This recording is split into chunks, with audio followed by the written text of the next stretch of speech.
হায় রে কষ্ট রে, আর ভালো লাগে না কষ্ট করতে করতে। চাক্কা কত খোলা যায়, এই একটা ডিফেন্সেলের চাকাই আমার 12টা বাজিয়ে দিচ্ছে।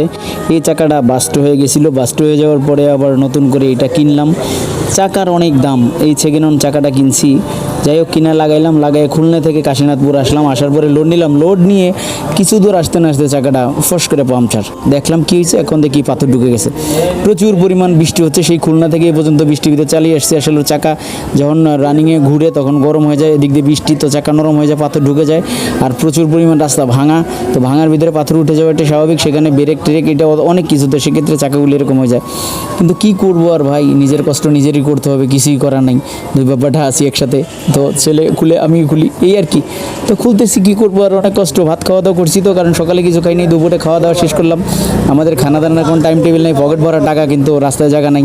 তো যাই হোক একটা জায়গা পেলাম, জায়গা পাওয়ার পর ওখানে সাইড করে দিলাম, সাইড করে চাকাটি খুললাম। খোলার পরে তারপরে নিয়ে যাবো বানাতে। দেখেন এই যে LSBT লোড নিয়ে ফেলছি কাশীনাথপুর থেকে, 43 টন ওয়েট বলছে। তো এখন দেখি একটু বেশি আসবে, যাই হোক সমস্যা নেই। চট্টগ্রামের উদ্দেশ্যে চলে যাবো গাড়িটি নিয়ে। সবাই দোয়া করবেন যেন সহিসাল আমাদের যেতে পারি। আর মোটর ডিপার্টমেন্টের কষ্ট মোটর জগতে না আসলে কেউ বুঝে না, কারণ আমাদের কষ্ট নিত্য সঙ্গী, এটা আমরা কিছু মনে করি না, আমাদের সয়ে গেছে।